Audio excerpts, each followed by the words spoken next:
Kia ora and welcome to another episode of Untidy. Today on the show, we're joined by someone who has experienced life in many forms and brings all that together for very powerful impact.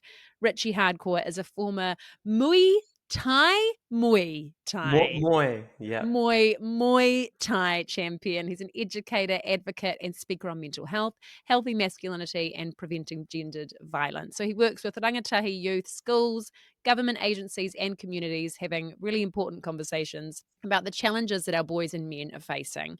Richie also works to inspire change to bring about greater resilience, equality, safety, and help promote healthy masculinity. His story is one of growth, discernment, and transformation. And we're so excited to have him here to chat to us today about how we can all aspire to develop healthy, authentic masculinity within our homes and communities for our boys. Richie, welcome to Untidy. Hi, thanks so much for having me. It's really nice to be talking to you both. Oh, that's great. And I'm really sorry, Hannah. I didn't even introduce you at the start of the podcast. Sorry about that. It's all right. I came present and correct. Hannah Davison is present. I am Yes. Matilda Green. I am also present. But Richie, how do you describe the work that you do, and who are the people you connect with through your mahi? Yeah, I connect with a really broad cross-section of people. I was thinking about this yesterday, actually. Last night I went to Raising the Bar, which is a lecture series in bars across Auckland that the University of Auckland was hosting. And it's a lot of like academics and like talking heads. And, I actually felt quite anxious waiting for my friends to arrive. And in the daytime, I've been working with like young offenders with electronic bail bracelets on and gang tattoos. And it kind of covered the spectrum of my life in a simple day, right?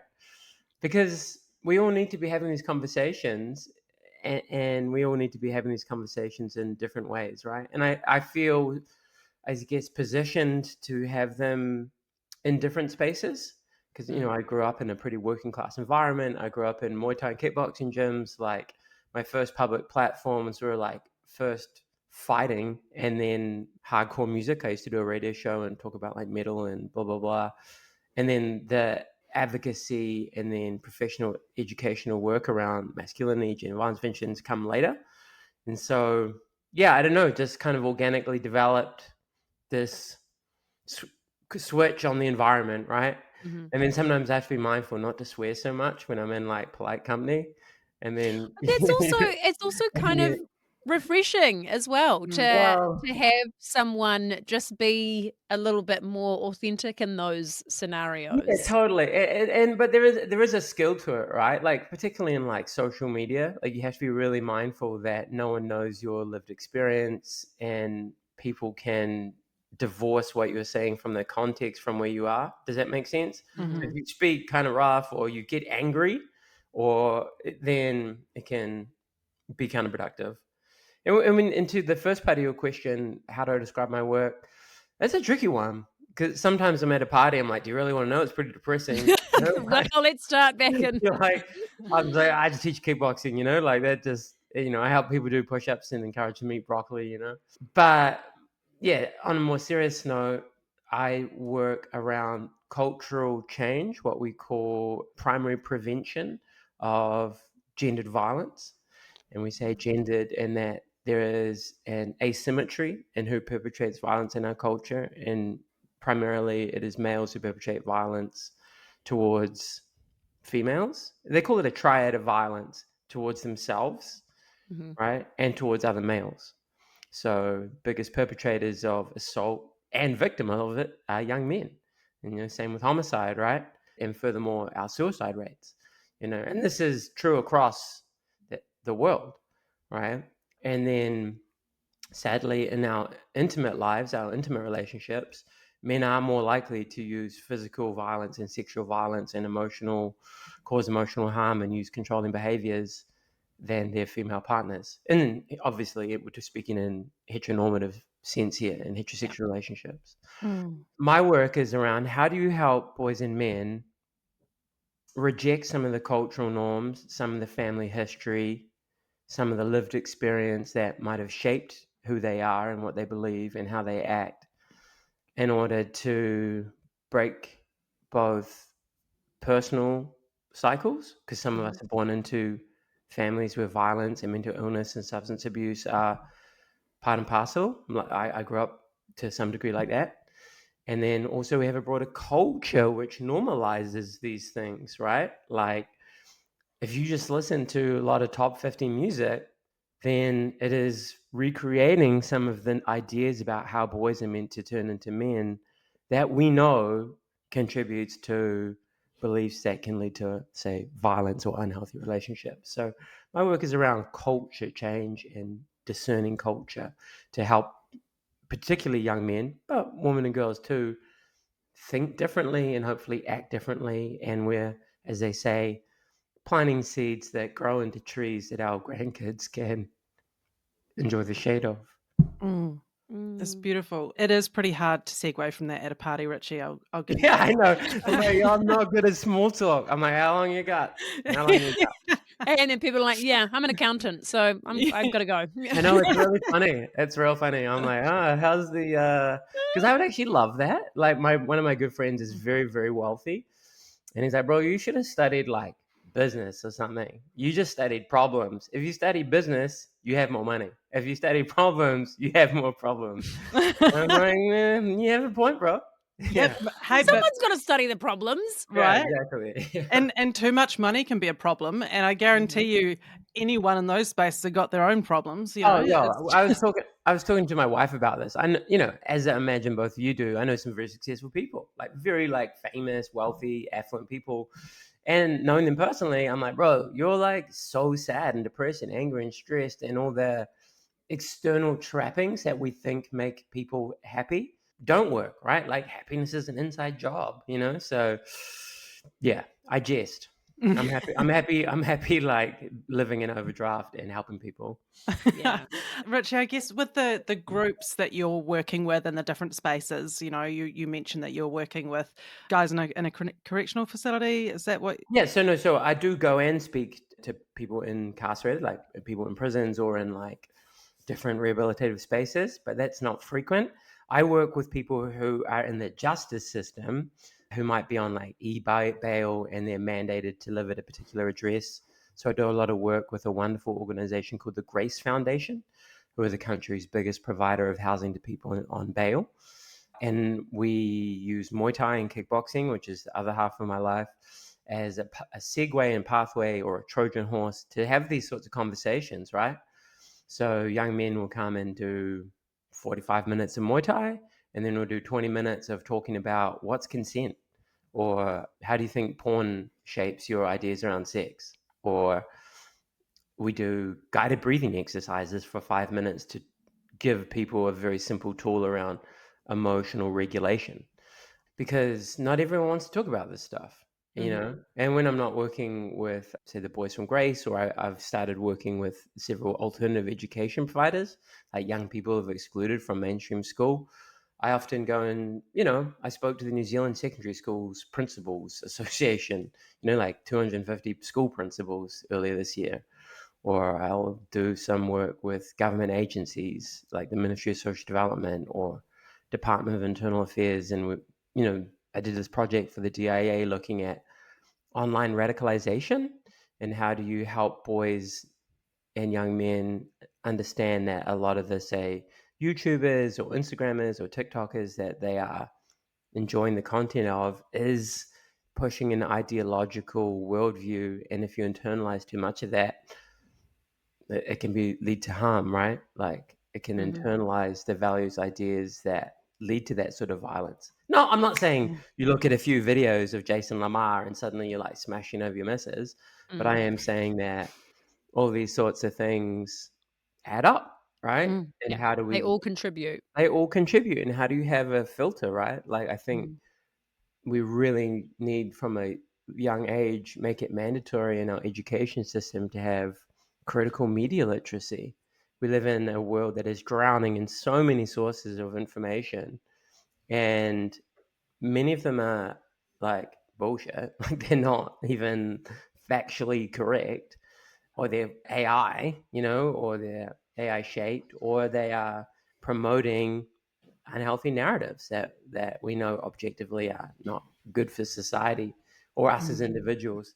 How do you help people learn to see through that and ask questions and reflect? Whether that's the pop music that you're enjoying or the stuff you're watching on social media or reading on websites, we need to ask better questions, right? Yeah. To We create just like a expect kind people of to figure it out. yeah, and to kind of inoculate, Mm. Many of us go into things unaware, and it's not till we're much older that we start reflecting on our past beliefs and behaviors. Because, I used to laugh at sexist jokes. I used to watch like shitloads of pornography and never think about it because it was just normal at an all boys school. Right. And then it wasn't until I got into my early 20s and started like thinking more structurally and politically that I had to start reflecting on my own behavior and sort of unpacking and decolonizing my belief system and worldview. And that takes a long time. So, and it's a constant work, right? We've always got blind spots. So how do you preload young people with these ideas so they don't have to spend so much time unlearning bad ideas? Yeah. 100%. So with these guys that you're working with, and I guess of all different ages and all different environments that you're connecting with them, you've got a really small window to make yourself credible and relatable, right? Yeah. So like, what's a story you tell them about what life was like for you as a young boy and a young man that helps break through? Yeah. So, there's many. But, I grew up with family harm, right? Like, I love my father, but my father had his own issues that were never addressed. And he grew up in an era where men don't talk, men don't express their feelings or, explore their childhood issues and how they manifest. What men in the 50s, 60s, 70s, 80s, and up until right now, they work really hard because we validate hard work, and hard work is also a great way of avoiding your inner world and your feelings. And they drank, and my father developed like really serious alcoholism. And not until I was much older in life I learned that I had great grandparents in mental institutions, and all these sorts of things come down a family line and showed up in my childhood, right? And so when I'm working with lots of young men, whether they're from difficult backgrounds or they're economically secure backgrounds, hey, were you ever scared of your dad? Or how did you feel like you were always tiptoeing around? Or what were your parents' relationship like? Or, police ever come to your house? Because it came to my house. And just being honest allows there to be a disarming, right? And it takes a little time. You don't need to go into, well, for me, I don't believe in like oversharing unnecessarily. Right? You need to build a rapport and a trust. And often I just like, all right, let's just do some Muay Thai and talk some shit. Just hang out for a bit. Just hang out for a bit. You don't want to come in and tell someone how to live their life without any sort of groundwork. A lot of, I think, change making is very relational. And you actually need to trust that the person who is talking with you, right, is offering you good advice and is not got an ulterior motive, right? Because I meet so many people that I'm like, it's impossible, because some people drop out and come back and drop out and come back. So, whether they're young people whose parents are paying me for like private Muay Thai sessions and mentoring, or people who are court mandated to come here, right? Like not everyone sticks at it, right? And there's a relational aspect to that. So for me, it's like building a relationship, bit of chit chat. What music do you like, right? Or like, I used to host radio for 15 years, and I've always loved music, and I love discussing what's up with the kids, right? Like I have to, like and I also be mindful that I'm older, right? Like, so it was real funny. I was like, "Yo, what's up, bro?" And they're like, "Just call me Neff, bro, because you're not. I can't be your bro, but I could be your nephew." Oh, Yeah, and I was like, man. but it was not a burn. And then they joke. Some of them joke. They call me kōrero, like granddad, and I'm like, I'm a pretty tough granddad though.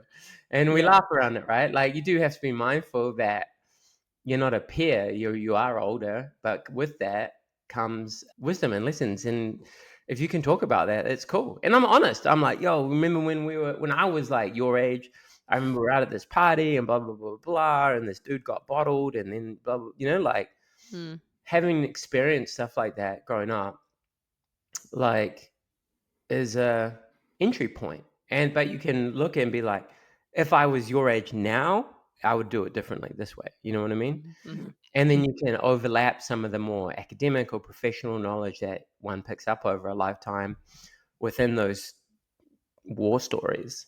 You know, you know, I'm acquainted with a lot of people who've been to prison or, you know, whatever, or, you know, people have hurt people or people who've been killed or have killed themselves and or abused a lot of drugs or sold drugs. Like, I've hung out with many colorful people. And if you can use those stories tactfully to offer life lessons, it's much better than just here's some stats and some graphs and don't do that. Yeah, which worked real well for Yeah, us. We you were know what I told mean? not to do Yeah. something, right? Like Being it's lectured, that's brilliant. Yeah. no one likes that. I think that's what a lot of well-meaning people on the internet forget, is you can't just lecture your way and scold your way and shame your way into individual behavior change and broader cultural change. It actually is, you know, like I said, relational and takes time and takes trust and Well, patience. it's almost like that's kind of the strategy that we've been using that evidently hasn't worked. Well, yeah, like the last 15 years have been insane. Like, you know, the first Donald Trump presidency, 2016, 2015, sort of things started going real sideways, like in discursive spaces. You know, there was this massive political polarization and identity politics suddenly shot to the forefront of, you know, the consciousness of many people, and everything got far more polarized and divided, and people just started seeing others as avatars of the ideas that they didn't like rather than other human beings. And that's because social media creates this disinhibition effect where it's easy to tell someone to kill themselves. Or, you know, research came out at MIT that said a lie online travels something like 6 times further and faster, right, than the truth. So say Joe Blogg says something, I don't know, that you divorce out of context and then reshare that with your friends, and it goes around the internet real quick. No one actually gets to see the retraction or the apology or what Joe Blogg said actually wasn't too what late. Joe Blogg said. This person cut it up and made it look a particular way to look particular, right? And so, yeah, that's happened in our conversations around gender and gender roles, right? Around healthy masculinity versus unhealthy masculinity, around how do we stop sexual violence, around like all these sorts of things, all these difficult issues. And, you know, people just screaming at each other a lot of the time now, you know, figuratively speaking, rather than having constructive spaces. No one Yeah. pauses to say, okay, so why do you think that? Yeah. Right? Well, Where did you get that idea from? Or what does that mean to you? Or how would because that, there's how no does yeah. time. There's There's no no time. time. And I think these algorithms kind of thrive off outrage, you know, anything that is triggering outrage in someone, then it gets pushed far and wide, and it just is this cycle of people feeling angry and wanting to lash out or whatever. But there's no time for actual discussion because people have moved on. And that's I, not the interest of the algorithm. It's not the No. interest of the companies that are running it, because what they want is to keep people in it by that, any means. and all of that is true. But I would also say that some people have a vested interest in being horrible and chasing clout and projecting their own personality dysfunctions or issues or mind state into whatever narrative they're trying to create, right? You can build a whole platform online taking down other people rather than actually being constructive and offering a better way of doing things.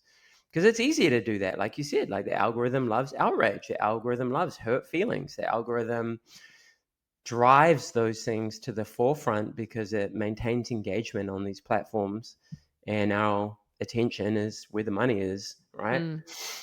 And so I think there is a cultural shift in that. Like if you just follow people who are all about like cancel culture and call out culture rather than call in culture, yo, go unfollow them because it's not doing you any favors. Like your mental diet of like, you know, crazy hot takes and let's get this person fired and this person's a problem, blah, blah, blah.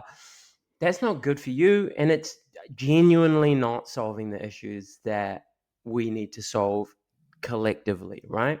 Mm-hmm. So all they're doing is really furthering the distance between, different groups of people and different ideologies, and we actually need to come together Mm. Yeah. and find, okay, shared solutions and different approaches, but for the similar outcomes. I Yeah. think Yeah. I think most of us can agree that, you know, gender violence is an issue, right? Like sexual violence is an issue. There are extreme voices. Like I was doing this interview with a hardcore men's rights activist on a media thing recently. This guy in Canada, he's got a massive following, like 1 billion views on YouTube. And I was like so taken aback when he said, I actually think that a lot of the rape statistics are lies and women just make up these stories when they're caught out from a affair or whatever. My mate who's a cop told me this. Oh.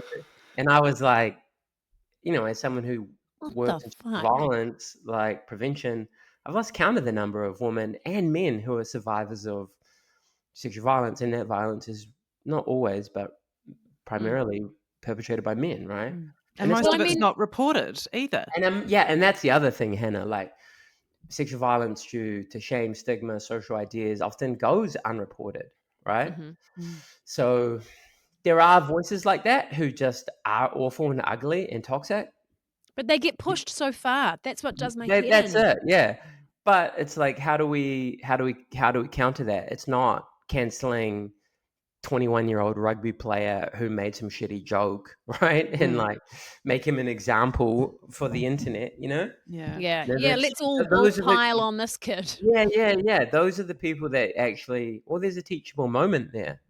Maybe a Yeah. young man does share something or say something or does something that's gross. Mhm. But rather than destroying their life and giving him over to the soldiers of darkness who want to like take him, Yeah. it's like, yo, man, have you considered this? And talking Mm. with that person and Mm. having some grace for that person and working with offenders. Like, I'm one of many people who work with hardcore offenders. People that like kill people. And having grace for their circumstances and helping them be on their journey of change in some small way. If you can do that, well, you must be able to talk to someone who's just got some funny ideas, right? Yeah. Because I mean, at some point, that person, and sometimes I think about this when I need to source some grace for somebody. I think at some point, that When you've really got person, to dig deep, I hey? think digging deep, yeah, at some point, that person was just like an innocent baby, or they were a toddler, or they were a Yeah, little kid, and yeah, they probably had some really, really shitty circumstances to deal yeah. with. Like, And this this is, stuff doesn't happen by accident. yeah, exactly. And look, this isn't to excuse harm, right? Like if you beat up your girlfriend or you kill someone or you make the decision to smoke heaps of weed and drink drive and you kill someone's kids, I believe you should be held accountable and go to prison. Yeah. But at the same time, I believe that our prisons need to be more rehabilitative spaces so they don't come out Mm. and perpetuate the same actions or go on to have their own kids and recreate the Mm. cultural norms that lead to further harm down the track, right? Like you got to break the cycle. So Mm. you Yeah. can punish Yeah. Well, I people mean, and I just did a very quick Google around the reoffending rate in New Zealand, and around 44% of released prisoners are reconvicted and returned to prison at least once within a 3-year period. yeah. So, Well, because they get dropped off, given like, I don't know, like $100 and like, Mm. good luck. yeah. You Yeah. know? Yeah, with nothing. Yeah, they And they they get like a couple of $100 and then like, all right, you go sort Yeah. yourself out. And so then, well, where are they going to go? They're going to go to the yeah, people that they know, the circles that they know, because it's pretty difficult to just by yourself that's start a it. new circle. Mm. Yeah, Mm. and that's the problem with a lot of, I think, more conservative thought is like you can always pull yourself up by your bootstraps. Look at Mm. example A of like the most atypical human being on earth, right? Like some guy yesterday was telling me about Francis Ngannou, who's like a famous UFC fighter who, like, I don't know, sailed from Nigeria to America and made his fortune. And I'm like, yeah, but that's atypical. That Yeah, one exception to the rule doesn't. there are a lot of, Yeah, yeah. of There are a others. lot of people who like jump on a boat and the boat drowns and they all die, you know? Yeah. So yeah, people need to be punished and held accountable, but at the same time, you need to have grace and rehabilitation spaces for them, whether Mm. those are people who've committed actual crimes or people who've got shitty ideas. Yeah. And from the kids and the rangatahi youth that you are speaking to in the gym or in schools or, where you connect with them, what are the challenges that they're talking to you about that they're facing and, while they're trying to figure out who they are and how to be in the world? Yeah, I think it's hard to pull it out. You talk to tens of thousands of people over a decade. Like one thing But that boil always it down, Richie. for me, like social media is a real central source of a lot of problems. I always remember being part of this workshop at a school, and this young man said, "I just can't get it out of my head these videos that we watched of people getting their heads cut off." Like because kids watch gore content, right? Yeah. Kids watch. Well, they're curious. Yeah, It's there's a curiosity if to something it, is in right? front of you that is shocking, and it's kind of in us to be like, oh my God, this is so horrible, but I kind of can't look away Yeah, it's because like it's driving so past a car shocking. accident, right? Yeah. Except it's in your pocket all the time. It's right Yeah. there. Yeah, so I definitely think social media is a huge issue, and the content on it is, it's most kids aren't bad kids, but when you're looking at very real videos of sexual violence or bestiality, that is going to have a negative impact on you as a child. Yeah. I really think we need to do a much better job of, I'm a big fan of the Before 16 campaign. I think that you should ban access to social media for under 16-year-olds. Yes, there are technical questions that I don't actually know the answers to. How do you do that? How do you enforce that? Well, Richie, there is a podcast coming on that, and we're going to cover a lot of that in depth because there are those main questions around. Will people just be able to get around it? It's not a one size fits all approach, so it is very nuanced. But I completely agree with you. It doesn't have to be floodgates open at 13 or floodgates open at 16. It's like let's delay it, give time to give education around it as well, rather than just, Totally. 13, off you pop. Because the average age of, say, we have a sexual violence problem in New Zealand and indeed around the world. We know that young people on average are exposed to porn about 12 years old, right? Like it's not even if you see porn, it's like when you see porn. Like I'm old enough that you had to go to a shop and like pay money and ultimately get a DVD and then check it out and like, oh shit, it's my Be next like on each door neighbor. other's Like, shoulders with a trench coat on. yeah. There's a physical and barrier to it. And now they talk about accessibility, anonymity, affordability, and also now acceptability. Like now it's normal to look at pornography. But if you look at what's normal in mainstream heterosexual pornography, the regular stuff, it's these intrafamilial narratives like stepdad punishes stepdaughter. I banged my stepsister when she came home late, or else I was going to tell mum and dad. And I have parents tell me, oh, yo, my son did this, or my son's been filming his sister in the shower, or, Because it's training them.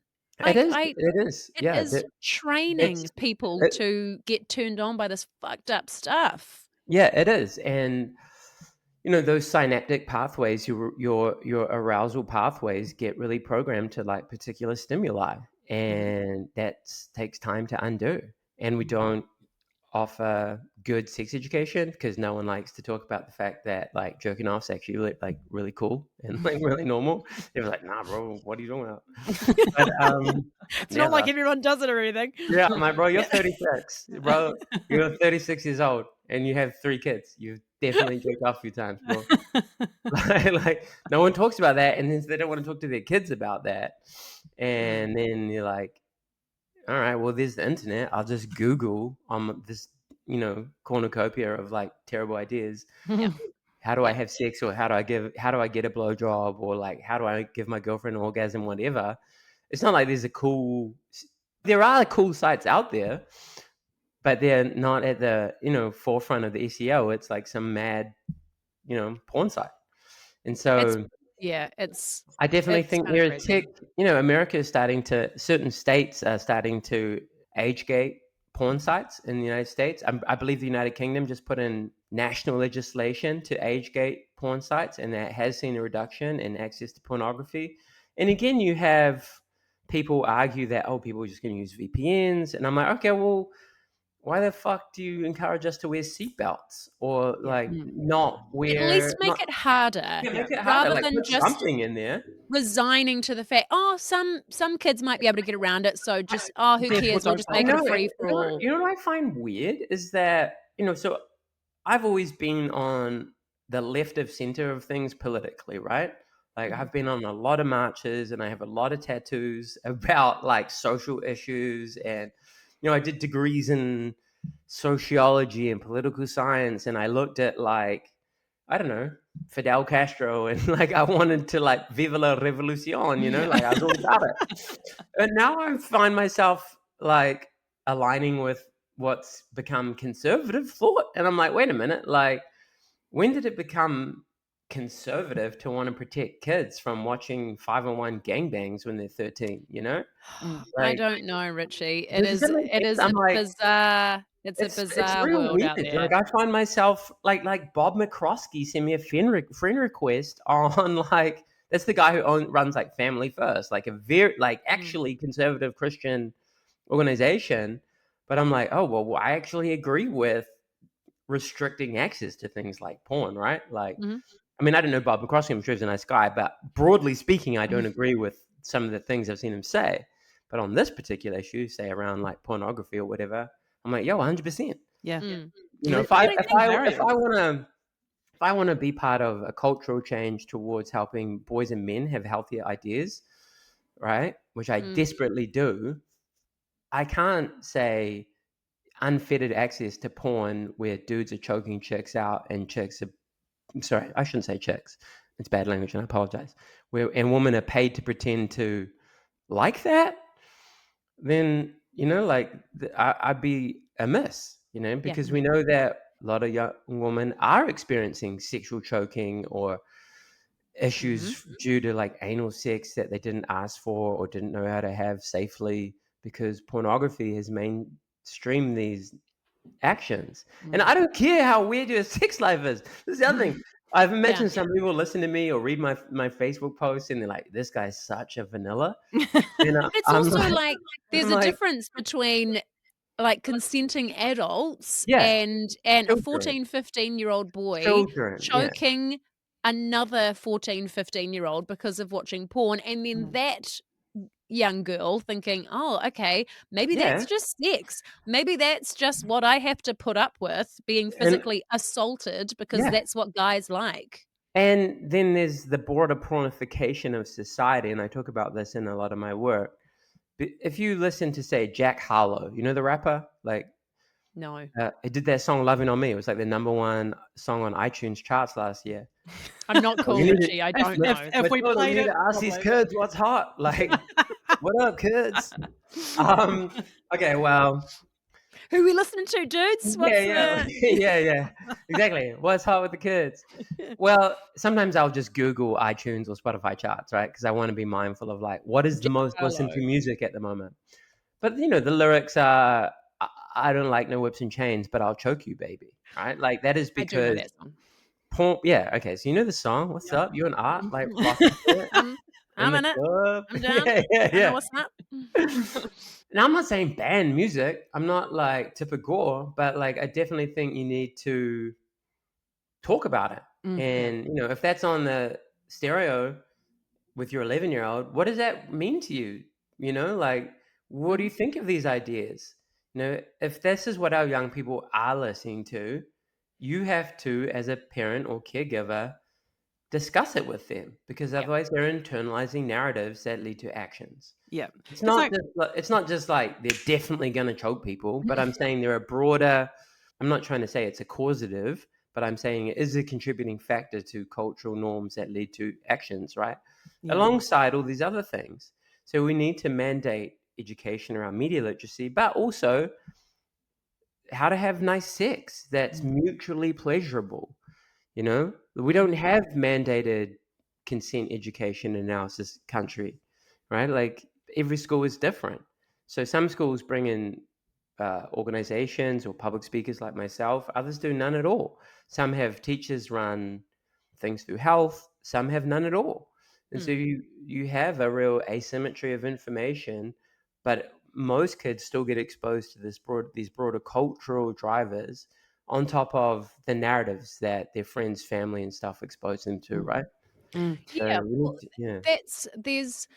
because there's an issue, I think, where parents assume that these huge tech corporations, they'll have it sorted, they'll have it figured out, but they don't. And there's the free speech part of it that does get tricky for these big tech platforms as well, because you look at that kind of toxic masculinity messaging online. I'm really careful with that term because I don't want masculinity and toxic to just be together Mm, all the Mm. time, because they're very different things. But there mhm. is toxic masculinity online from your Andrew Tates and whatever.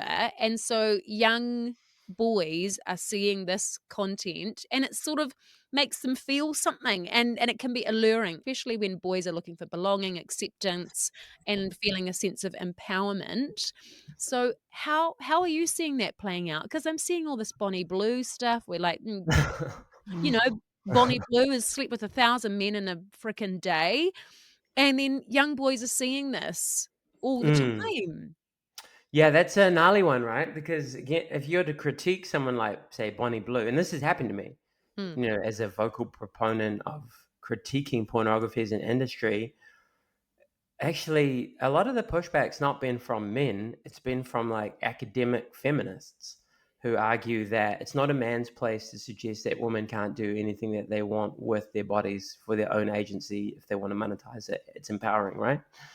And that does send a very confusing message to a young Mm. man. Don't objectify women, treat women respectfully, unless she wants you, pay for her OnlyFans subscription where she gets fucked by 1,000 men in one day. And I Yeah. use the word fuck very intentionally because it's not having sex with, it's not making love with, it's not mutual pleasure. It is the commodification of a female body where she's just reduced to the friction that she can create on Mhm. 1,000 anonymous men's penises, right? Mm. For Yeah. like, Yeah. it's very dominant and domineering and like objectifying and dehumanizing. And sadly, for many young people, that is what they consume and they learn about how to have sex, right? Mm. And it's really sad, like, Mm. because I don't care how many people you want to have sex with. I don't care if you want to have hookups and one night stands, but all those things should be done with mutuality of pleasure and mutuality of respect, right? And Mm. unfortunately, a lot of the dominant narratives that are fed to us don't have any of those things, right? There's very little emotion, there's very little kindness, there's never a conversation around, yo, that was a really good time. Like, can I call you? Shall we do this again? Like, yo, sick. Like, get you an Uber, Yeah. like, Yeah. like, and you need to be able to, if you can't see it in your life, you're not going to be able to recreate it, right? Yeah. Yeah. So, It you know, takes so much time to develop that maturity, to develop the ability to communicate, to develop discernment, to have that experience of understanding the impact of relationships on different levels. yeah, That all takes so much time, but there's no barriers to the exposure of seeing really extreme stuff straight away instead of like, you kissed a boy in the playground, like, I know, and I then know. and then it First all I thing know. you see is Bonnie Blue getting railed by 1,000 guys. It is so Yes, fucked up. it's And so you crazy. know how it's kind of, this really annoys me because the feminist argument around she is consenting, she's making her own decisions as an adult. Yes, sure. But to argue that it's empowerment, no. Yeah, I'm that's not it. sure. I'm not sure about that. If she wasn't getting paid bloody $5 million, would she be doing it? She's marketing. Yeah, Mm. and You this know, happened. Yeah, because girls are learning this is how I have to show up in the world too, right? Mm. Like, remember and they're Cardi learning B? that is their value. That they are Yeah, that they are a set of parts to be used by men. consumed. Yeah, Yeah, and the rapper it's Cardi, just horrific. I think it's so the, sad. yeah, that rapper Cardi B put out that song WAP, which Mm. it's a catchy song, Mm. right? And whatever Cardi B wants to do, Cardi B can do. I'm not saying otherwise. But when it's look in my eyes, spit in my mouth, when you're fucking a guy asking to buy you a car at that moment, What are you teaching to the little children who are dancing to that song on TikTok, right? There is a cultural normalization that goes with that. And you should be allowed to talk about that without getting shouted down by voices on the internet who have the privilege of having an academic education or a steady job or not having been sexually abused as a child, right? Yeah.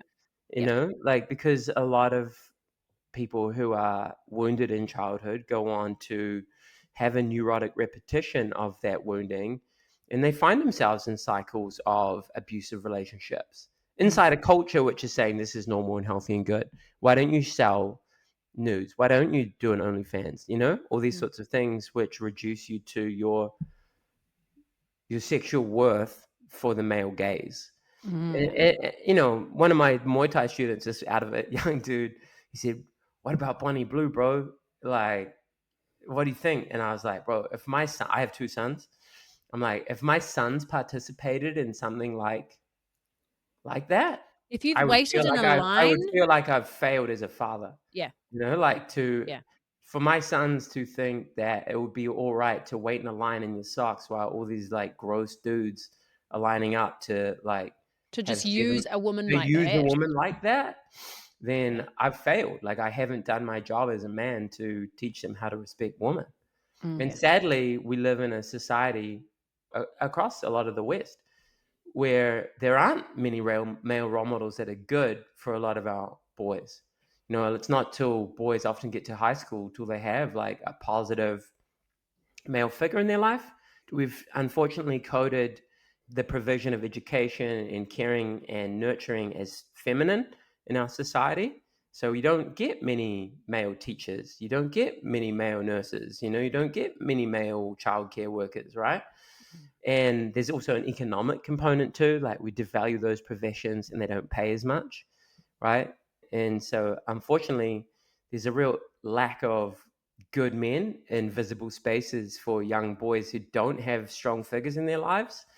And that's a real shame. Like, we really need, as a society, to make those sorts of careers desirable for men and get good men into them so that our boys from primary school upwards have exposure to good values and good role modeling on how to show up. That would be a really advantageous thing, I think, that we could do across, you know, not just Aotearoa, but across the West. Yeah, Yeah, absolutely. And I think it leads me on, like, we've talked about a lot of the challenges that boys and young men are facing, but how do we define what is healthy masculinity or authentic masculinity, you know, as that spectrum of it, of that all-encompassing spectrum of it? Because I think we do need to start looking at, like, well, where can they turn and where can they look and what does it look like for them? Yeah, so the word masculinity, I think, is often pretty misunderstood or misused or misconstrued. And people use the word sex and gender interchangeably, but they're different things, right? So sex is our bodies, you know, our biological differences between male, female, and a small percentage of people who might have intersex conditions. And then you have your gender, which is the social side of that, right? Masculinity and femininity are you know, there are a whole range of new gender identities that people like to explore now, but those are the two obviously dominant ones that most people are familiar with. So gender is the cultural, social, historical expectations that we place on people in order to conform to a particular set of ways of being that align with their sex, right? So boys are meant to fit these masculine pressures and girls are meant to fit into these feminine pressures, and we're all a mix of all of these things, right? And so when we're talking about healthy masculinity, we are saying, as a young male, you don't have to use violence. It's all right if you're not straight, you might be gay. You are allowed to talk about your feelings. You are allowed to explore interests that are not sport, that have nothing to do with making money. You don't have to use violence. Your emotional range should be more than just anger and extreme happiness when you're partying. We're saying that you don't have to be stoic, be dominant, that you don't have to be the leader all the time, right? Because our culture still to this day, as much as it is changing, and we really need to acknowledge that it is changing, even just going for a walk. How many guys do you see like with their babies in a front pack or pushing a pram? Like, it's a relatively new phenomenon. Like, more men are stepping up to nurturing roles. But there are many who still think that nurturing is women's work, right? That boys don't cry. That's still a narrative that many of our boys are exposed to, right? That it's weak to speak up, and that you shouldn't share your feelings, and that if you don't play sport, or you're not the captain of the first 15 or the basketball team, that you're no good. I don't think we hold artists and poets and scientists up to the same cultural exaltation that we do sports stars to this day. I think that if you look at a lot of like advertising and marketing and social media influence, it's still guys who fit into a more limited idea of masculinity, and that gets held up, right? Now, don't get me wrong, like I was saying, we are having lots of positive shifts. There is this massive conversation around mental health now that we never had even, 2 decades ago. I think that's really good, almost to the point that I think we've overdone it, and that not everything is trauma, and not everything is trauma, and that your bad day isn't a diagnosis that you need to put into your bio, right? But that said, we are having these conversations, and there is a lot of cool young guys who are leading the forefront in these sorts of chats, right? But that's a healthier idea of masculinity, that I can stay at home and look after the kids, that I can, I don't know, have a pink drink bottle, like, and that doesn't devalue me as a man, right? Because what tends to happen in male socialization is that we've got all these acceptable things in what is often described as the man box, right? The being tough, the being straight, the bragging about the girls, the don't be gay, the boys don't cry, you got to make heaps of money, work hard, take a concrete pill, banter. I'm sure anyone listening to this is familiar with that, right? And when you decide to step out of that box, you'll get shamed, pressured, bullied, ostracized, othered, made fun of. And all of that hurts, because humans are social creatures, and we need tribes, and we want a sense of belonging. We want to fit into the hierarchy. So we quickly retreat inside the box, the man box. And we laugh off the jokes, and we stop, asking for help. Maybe we do start joking about, how many girls we slept with, or being racist, or whatever it might be, right? How are you? I'm fine, right? When actually you're dying inside, and you actually are really struggling with work and paying the mortgage, and like you're not getting on with your wife, and you don't know how to get your 3-year-old to bed, and like, And so what our men do is they explode. Like, all the time. And that looks like the things that we discussed at the outset of this conversation. They kill themselves. Yeah. Or they smash up their missus and their kids. Yeah. Or they go out to a party, and someone looks at them funny, or suppose they drink on them, and they stab them or smash them up, or they get in a fist fight, and then then both those guys lose their lives. One person goes to jail, the other person might be dead or maimed and living with permanent injury, right? Or they grow up acculturated to think that I'm not a man if I don't lose my virginity real quick, or I'm a man if I have heaps of sexual partners. And when you're acculturated that way, and you're growing up looking at porn with all these narratives around coercion, and there's no explicit conversations around consent, and are you really going to listen to a gentle no from a woman or a girl who also might be acculturated to go along with what men want? Or they're actually scared, so they go into what's called a fawn response and pretend to go along with what's being asked of them? Or are you going to take advantage of the girl who's really fucking drunk and rape her? Because that happens all the time. And if we could, and that has just so many lasting impacts on that young person's life. And, knowing lots of survivors of sexual violence who are primarily female, but also males too. Something we don't talk about is the endemic rates of sexual abuse that our kids face in this country, right? Yeah. But like, if we could get rid of that man box, if we could shift a culture so that you're not more of a man for how many notches on the bedpost you got, like Mm. if your friends are saying something that normalizes those narratives and you went, bro, that's fucked up. Like, it is super fucked up that you're saying that. And instead of all the boys turning on you and calling you gay or whatever, they were like, yeah, nah, he's right, bro. That is fucked up. Like, that is what we need, right? Because the guy making those jokes, instead of getting rewarded for them and implicitly understanding that that's actually acceptable, goes, oh, maybe I will reflect on my behavior, Yeah. Yeah.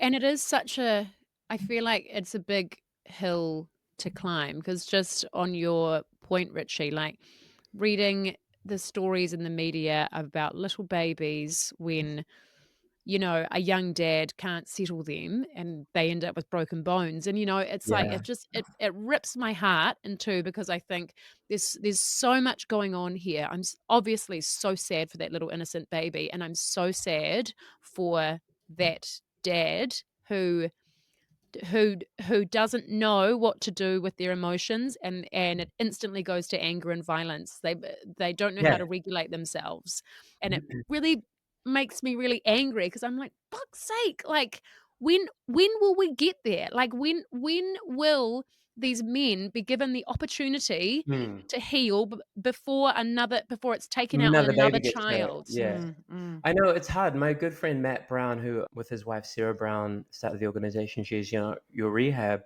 do really wonderful work that's adjacent to my field. So they talk about healthy masculinity and stuff the way that I do, but they do a lot of focus on that healing journey, and they have an app called Inner Boy that offers 30 days of free counseling for 30 minutes. But sometimes it feels like a drop in a bucket, right? Like there should be a societally supported service that is independent of politics. Yeah. Like that left and right come to agree that we have a problem with men's violence. Yep.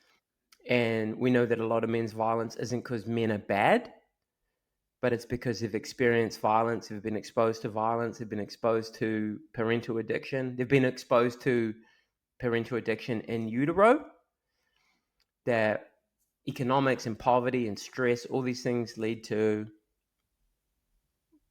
a greater likelihood that you're going to perpetuate violence, right? That shouldn't be that difficult to agree on, because there's tons of objective data that is non-ideological that supports that, but no one seems to want to do it. Like It's there there are so everyone wants many to, things. There are yeah. so many things that we could do now. Like having a service for dads or young men or men in general that are getting ready to be a dad. So there needs to be a service, a free service to talk about what is to come and how to deal with it, There and is stuff how to out be a there. dad. There is stuff out there, but it's just hard to find. And it's Yeah. like, it's not trendy, or it's not like at the forefront. We talked about the algorithm earlier. All this bad shit's at the forefront of what's on your social Mm. media, and it's like harder to find some positive tools. There are like parenting courses out there, but how do you like put them in the face of the young person who needs them, the young man who Yep. needs them? Yep. I'm trying to figure that out. Don't get me wrong, there are great initiatives that are doing stuff like that, but I just feel like we could really do with some significant investment from government perpetually, Yep. you know? Yep. Like the government had a plan called Te Arakura, which was like a long-term plan of the previous government. And that I believe continues, but like it's very difficult for people on the ground to understand these higher level rollouts, right? And as governments change and their priorities shift and they argue about what's worth investing in, things like drop off and fall by the wayside. And it's just crazy because, you know, I would guarantee that the majority of people who are perpetrating violent crime or committing crime or joining gangs, all the things that say conservative governments put a lot of onus on, come from these sorts of backgrounds that we've been discussing today, that are you know, I know a lot of guys in gangs, like hardcore gang members, and like they have had like really like the worst upbringings imaginable, and it doesn't excuse what they might have done in their criminal offending, but it does explain it. And if you genuinely want to change it, then you have to address that. There's no other way around it. You are not going to arrest your way out of criminality. You're not. And for like parents that are listening, and people who are listening to the show, like they do want to create change. They do want their kids to grow up under different conditions and with different parenting and with different messages. And what would you say are some of the key messages that boys and young men need to hear from their parents and the people that they love and trust as they are growing and developing their sense of identity and their sense of masculinity? Yeah, I was talking to my wife Claire about this last night because I'm preparing some talks for some schools next week, and I found this really great quote. I think it was from the Light Project, which is a really great website based here in Aotearoa, a woman called Nikki Denholm's brainchild. And I'm paraphrasing it, but it was essentially, as parents, your relationship is the first relationship that role models things to your kids, right? And the first intimate relationship that your child has is with you. And so what are you role modeling for them to understand about healthy relationships? Right. And I was thinking about this, like, because there was so much it wasn't all terrible. My childhood wasn't once warriors. There's a lot of good stuff too. I don't want it to, like, it's not poor me, but there was also negative stuff, right? And you have to be mindful of that as you get older and unlearn a lot of that stuff. I'll be honest. And in, my first marriage, I would shout a lot and raise my voice. It was never physically violent, but when we would come to conflict, I would be quick to want to win the argument and use, say mean things. And I carry a lot of regret and shame about that, but I've had to unlearn that, right? In order to, in my second marriage, like, do it better. Still get it wrong sometimes, but like my kids, I didn't have kids in my first marriage, but like now my kids have a very different model of what relationship is, right? And when I do get it wrong, I'm with my eldest, I'm like, yo, dad got it wrong. I'm more than happy to sit down and say, I made a mistake, like, this is what I should have done. This is what I would encourage you to do when you start having relationships, right? Now, don't get me wrong, it's not like extreme, anyone listening out there like this, right? Like, but it's refinement though, right? it's Like we go along yeah. and we I learn. can still like lose my cool, or like, Show me how a it is. person that doesn't. Yeah. Thank you, Matilda. Yeah, I'm like, I'm not trying to paint like a terrible picture here of my own life. It's a very good life and a wonderful marriage. But what I'm trying to say is that what we role model is really important for our kids, right? Yeah. And then also finding teachable moments. So I was watching a couple of movies with my 11-year-old, and there's a new Happy Gilmore. And It's real bad. is it real bad? Well, he wanted to real watch the bad. old one, and I'm pretty Oh, mindful. the old one is 1996, right? It still stands, but it's like you're like, oh, It's on the edge. Yeah, and like, but there was a scene in it when Happy Gilmore takes his date to the ice skating, and he says, I'll make you a bet, and if I win the bet, you have to kiss me, and you have to pretend to like it even if you don't, right? Yes. Which is what we would now call coercion, right? Great teachable Absolutely not okay. Yeah, absolutely not okay. You cannot force someone to kiss you. This actually happened in New Zealand. A guy was playing truth or dare with a vulnerable young woman. This was about a year ago. It was in the media. It was like, I can't remember the game. And she was a really vulnerable young woman. And he said, truth or dare, blah, blah, and ended up raping her. And she thought she had to go along with the game. He went to prison for it, but Fucking you hell. don't get unraped. But the damage right? is done. Damage done, right? Fast forward to, so we do need to be mindful that these sorts of narratives do happen. It's not just an abstract anecdote I'm talking about. And we were watching Star Wars, my son and I, and Poe says to Zori, and I think it's like The Rise of the Skywalkers or something, can I kiss you? Before he rushes off to jump in his Star Cruiser. And I'm like, yo, that's consent, my guy. That's what we want to see. I'm like, let's go, Poe, And I told my son, he's 11, I'm like, yo, do you know what that is? That's consent, right? He's asking permission, and they didn't kiss, she just laughed, and then they ran off. But it's an age-appropriate way to start that conversation. Yeah. You know, I don't need to sit down and be like, have you heard about like Bonnie Blue to an 11-year-old? But Yeah. you know what? There are going to be some 11-year-olds that have heard about Bonnie Blue. Mm. So as parents, we need to educate ourselves about these unpleasant topics and figure out how do we have these conversations, because often our often our shame can prevent us doing our kids right. Yep. And Yep.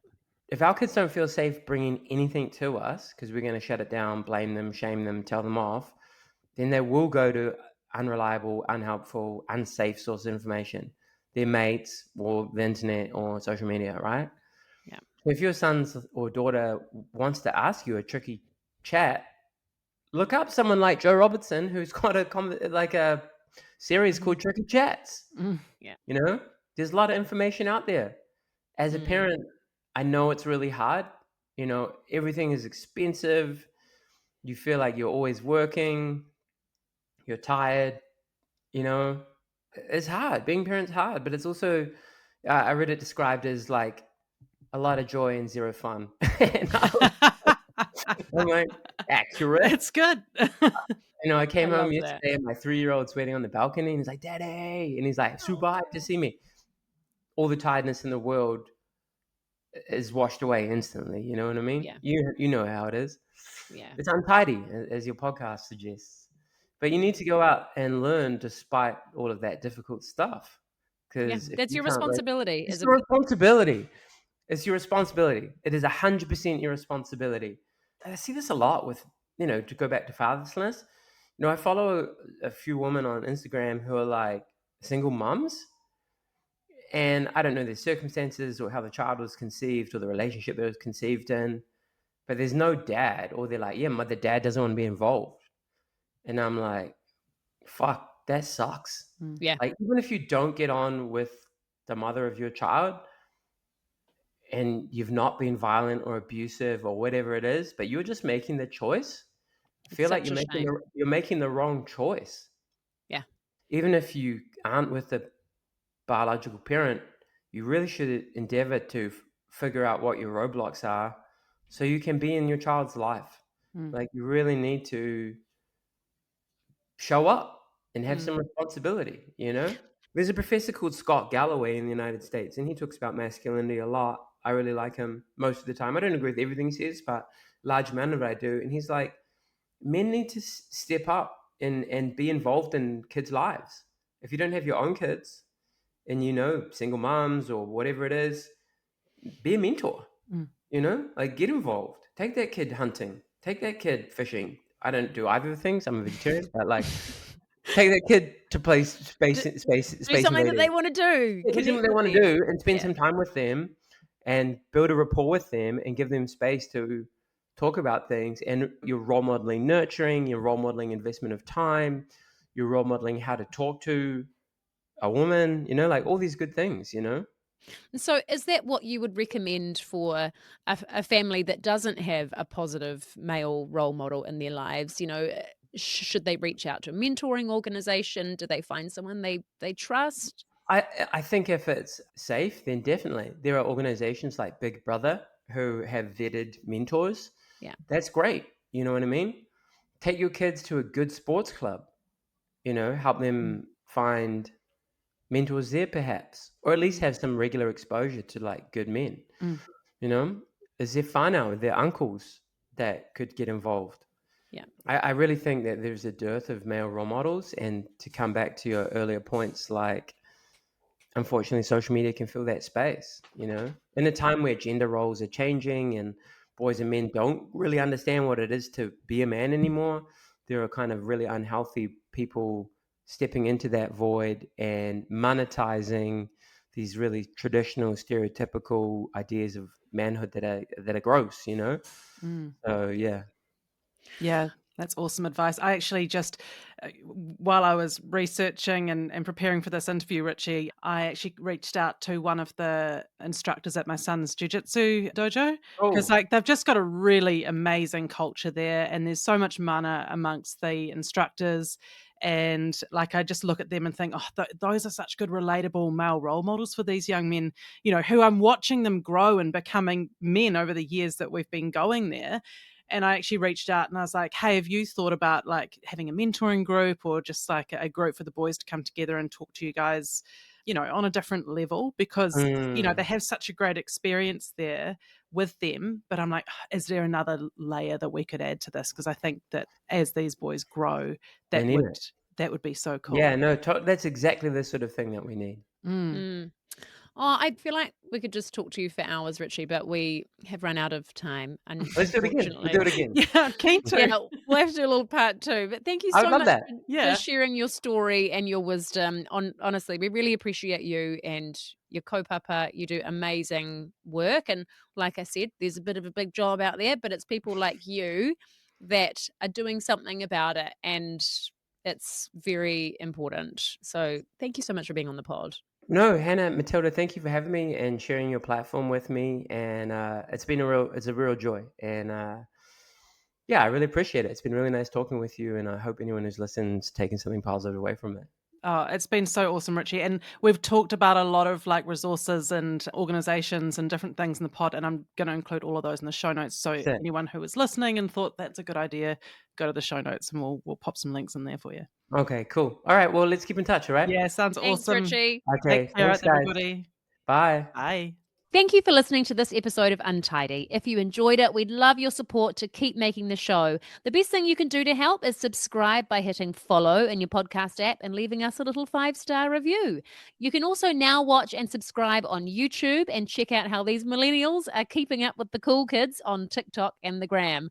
Lastly, please share this podcast with your mates. It means that we can keep building this supportive community, keep giving you untidy episodes, and just keep doing what we love to do. Don't forget to check out mybigmoments.com for kids' books that make your tricky job of parenting a whole lot easier. Untidy listeners get a discount at checkout, so just pop in Untidy for 10% off your order. Lastly, we would like to thank all of the good people who make this podcast possible. Flicker Williams and Joe Rocker at My Big Moments for the beautiful artwork and design, Maxine London Creative for editing this episode, and Lana Byrne for creating our social content. And to you, our listeners, Aroha nui, take care. We'll see you soon.